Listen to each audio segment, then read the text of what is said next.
So there are officially 275 Sony full frame E-mount lenses, which is just a ridiculous number. And because of that, I really just wanted to make this video to help you narrow down your search for 2024 and help you pick a lens that's really gonna last and is really gonna up your photography game. But before I get into that, I do just wanna say one little piece of advice. If you're a beginner and you're not a professional photographer, I highly recommend going the cheapest route as possible when it comes to lenses. I also recommend trying out a variable focal range, such as 24 to 70, because basically this is gonna allow you to figure out exactly the types of focal ranges that you want to be shooting at, and then once you figure that out, you can go up and start buying those more expensive lenses. But for right now, I think it's more beneficial to just buy the cheap lenses and save your money so later down the line you can buy the more expensive ones. All right, let's jump into the list. At number 5, I have the Sony FE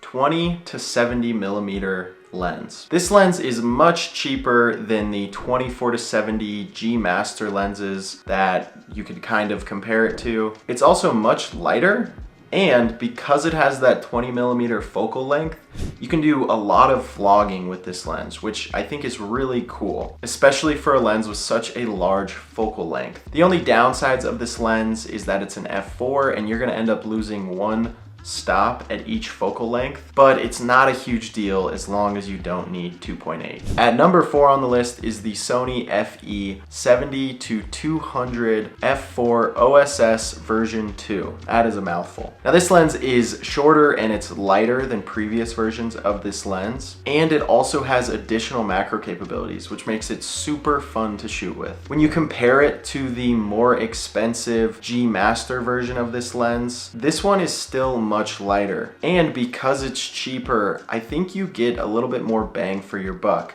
Again, as long as you don't need that 2.8 aperture. At number 3 on the list is the Sony 50mm 1.4 prime lens. Sony also offers a 1.2 version of this lens, but the 1.4 is much more affordable and it's actually smaller and lighter than the other version. In my opinion, this is the better lens of the two because again, you just get more bang for your buck. The other lens is just kind of a little bit overpriced in my opinion, and it was honestly a lens that I don't think Sony really needed to make, but they did anyway. So getting this version and saving a little bit of money is honestly, in my opinion, the best way to go. At number 2, I have the Tamron 28 to 200 millimeter f2.8 to 5.6. This is an extremely affordable lens and the picture quality is just amazing. And because at shorter focal ranges, you're able to use that 2.8 aperture,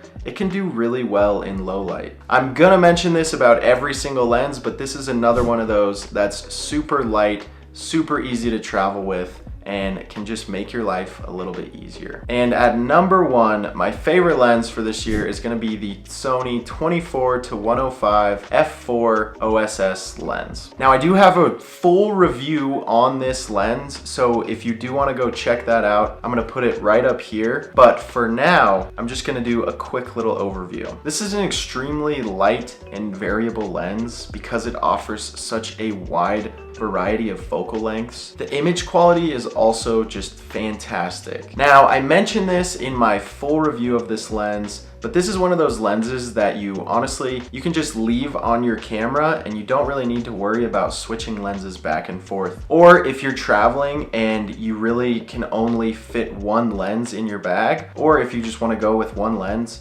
this is a great lens to go with. Honestly, the Tamron 28 to 200 is another great one to just travel with alone, where you don't really need a ton of other lenses, but the 24 to 105 is my personal favorite. I also love the built-in optical stabilization that is in this lens. It makes it super easy to get handheld shots extremely steady. So that's pretty much gonna be it from me. If you guys have any questions or any other lenses that I didn't talk about that you think should be on this list, please leave those comments down below. I love to read them. I love to hear what your guys' thoughts are.